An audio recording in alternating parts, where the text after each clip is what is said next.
हमने पिछले कई वीडियो में यह जाना था कि कई देशों में एक ऐसी अदृश्य लाइन है जिसके एक तरफ उस देश की ज्यादा आबादी रहती है तो दूसरी तरफ ना के बराबर आबादी रहती है।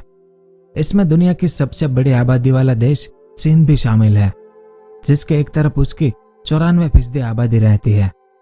वहीं चीन के अलावा हमने ऑस्ट्रेलिया, कनाडा और अमेरिका के बारे में भी बात की थी, जहां पर एक ऐसी अदृश्य लाइन है जिसकी एक तरफ उन देशों की ज्यादा आबादी रहती है तो दूसरी तरफ बहुत कम या ना के बराबर आबादी रहती है, जिसका एक सामान्य सा कारण वहां की भौगोलिक स्थिति है। वहीं चीन के बाद दुनिया की दूसरी सबसे ज्यादा आबादी हमारे भारत में ही रहती है। भारत की आबादी लगभग 130 करोड़ के आसपास है और आने वाले 2-3 सालों में हम चीन की आबादी को पार करके दुनिया की सबसे बड़ी आबादी वाला देश बन जाएंगे। लेकिन चीन की तरह हमारे भारत में एक अलग प्रकार का जनसंख्या घनत्व नहीं है, क्योंकि भारत की आबादी भारत के सभी राज्यों में यानी पूरे भारत में समानांतर फैली हुई है। कुछ राज्यों की आबादी ज्यादा है तो कुछ राज्यों की आबादी कम है, लेकिन भारत की आबादी किसी भी रूप से चीन, कनाडा, ऑस्ट्रेलिया और अमेरिका की तरह एक ही स्थान पर नहीं रहती है।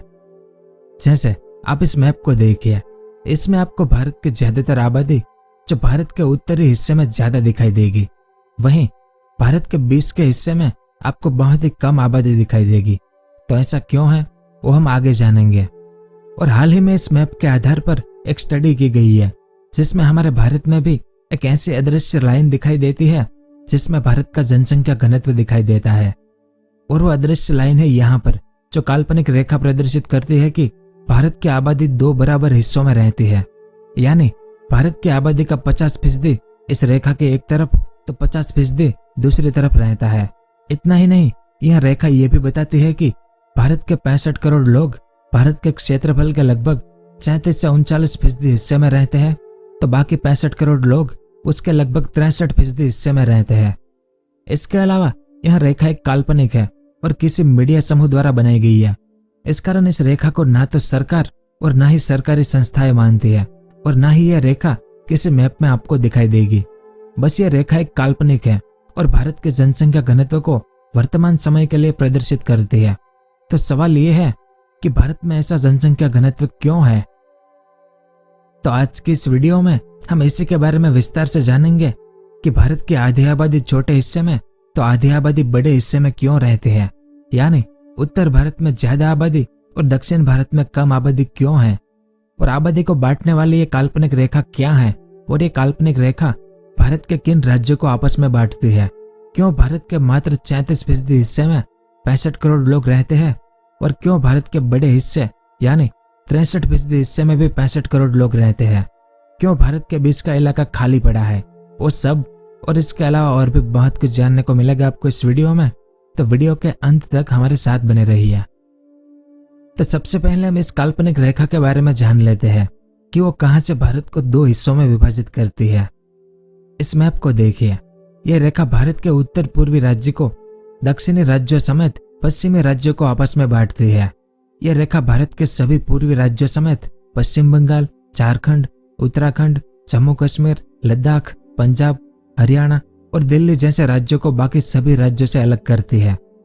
आसान शब्दों में कहें तो यह रेखा जम्मू कश्मीर से शुरू होकर पश्चिम बंगाल तक जाती है और यह रेखा प्रदर्शित करती है कि इस रेखा के उत्तरी ओर भारत की 50% आबादी और दक्षिणी ओर भी 50% आबादी रहती है।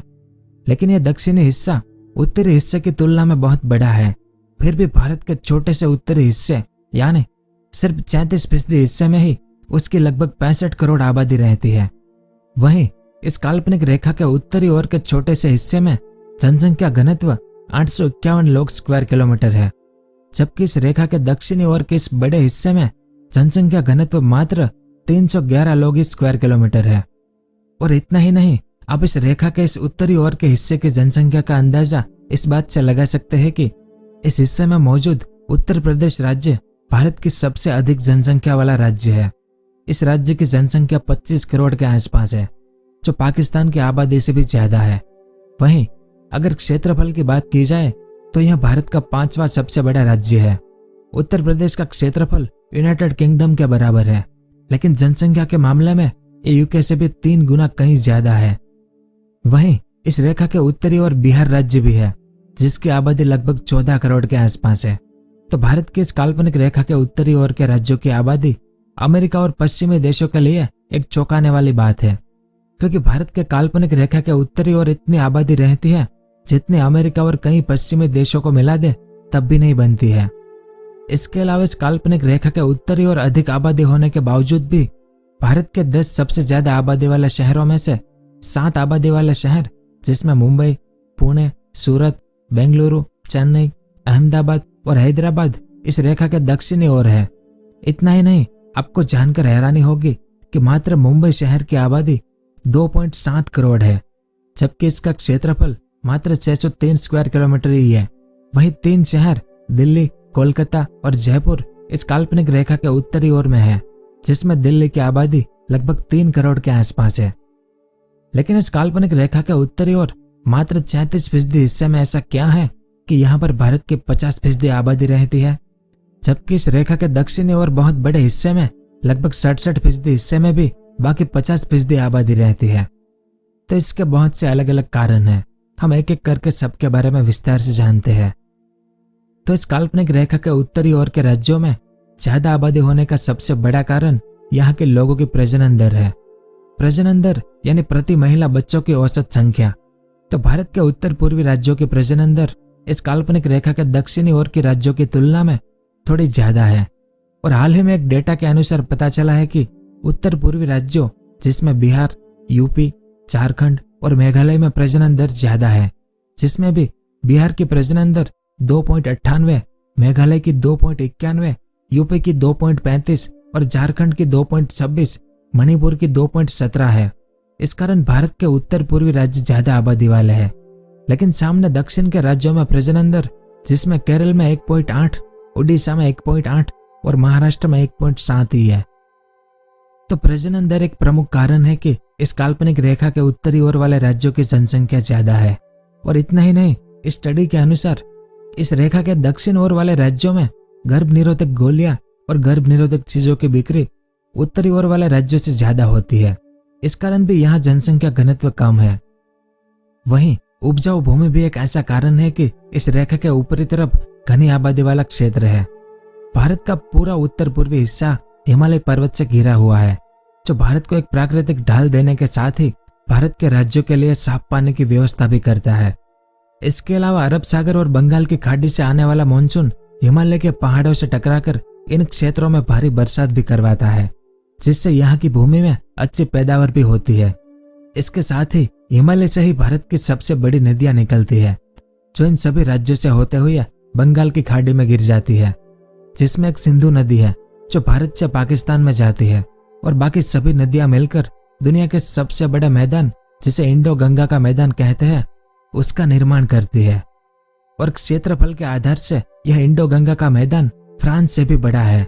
ग्लेशियरों का पानी होने के कारण इन नदियों में मिनरल्स की प्रचुर मात्रा होती है, जो भूमि को अधिक उपजाऊ बनाती है। और इतना ही नहीं, ये तीनों नदियां हिमालय के ग्लेशियर पर निर्भर करती है। इस कारण नदियों में कभी भी पानी की कमी नहीं होती है। अगर वर्षा ऋतु ना भी आए तो भी इनमें खेती योग्य पानी की कोई कमी नहीं होती है। तो यह भी एक बड़ा कारण है कि यहाँ पर अधिक लोगों की आबादी रहती है। और भारत का सबसे अधिक मात्रा में खाद्यान्न उत्पादन भी यहीं से होता है। जबकि इस काल्पनिक रेखा के नीचे यानी दक्षिणी हिस्से में भी उपजाऊ जमीन पाई जाती है, लेकिन गंगा के मैदानों जितनी नहीं। इसके अलावा काल्पनिक रेखा के नीचे आपको थार का रेगिस्तान, कच्छ का रण और प्रायद्वीपीय पठार भी देखने को मिलेगा। प्रायद्वीपीय पठार को दक्कन का पठार भी कहा जाता है। इसमें जो ग्रीन कलर का एरिया है वही दक्कन का पठार कहा जाता है, जो 16 लाख वर्ग किलोमीटर के क्षेत्र में फैला हुआ है। यह पठार पश्चिमी घाट और पूर्वी घाट के बीच में स्थित है। तो पूर्वी घाट और पश्चिमी घाट पर बने पर्वतों के कारण अधिकतर मानसून इन पर्वतों को पार नहीं कर पाते हैं और यहीं बरस जाते हैं। इस कारण पूर्वी और पश्चिमी घाट पर भारत में काफी जैव विविधता भी पाई जाती है। वहीं पर्वतों के बीच कई ऐसे चौक पॉइंट हैं जहां से मानसून प्रायद्वीप पठार में प्रवेश करता है और कुछ स्थानों पर वर्षा करवाता है। तो वहीं अगर नदियों की बात की जाए तो यहाँ पर प्रमुख 3 नदियां बहती है, जो कृष्णा, कावेरी और गोदावरी है, जो पश्चिमी घाटों के पहाड़ों से निकलकर पूर्वी तरफ बंगाल की खाड़ी में गिर जाती है। लेकिन ये नदियां उत्तरी हिस्से की तरह हिमालय के ग्लेशियरों पर निर्भर नहीं है। इन नदियों में पानी मात्र वर्षा के कारण ही आता है। इस कारण कई बार इन नदियों में पानी की मात्रा बहुत कम हो जाती है। यही कारण है कि इन क्षेत्रों में उत्तरी क्षेत्रों की तुलना में कम खेती की जाती है और कम खेती होने से और कम उपजाऊ भूमि होने के कारण यहाँ पर लोगों की सघन आबादी नहीं देखी जा सकती। लेकिन भारत की यह कम सघन आबादी भी पश्चिमी देशों के लिए बहुत ज्यादा है, क्योंकि भारत एक विशाल जनसंख्या वाला देश है। यही कुछ कारण है कि भारत में 50% आबादी इस काल्पनिक रेखा के उत्तरी ओर और 50% आबादी इस काल्पनिक रेखा के दक्षिणी ओर में रहती है। तो यह सब कुछ था इस वीडियो में। उम्मीद है आपको कुछ जानने को मिला होगा। अगर वीडियो पसंद आया हो तो इसे लाइक और शेयर जरूर करें। पूरा वीडियो देखने के लिए आपका बहुत बहुत धन्यवाद।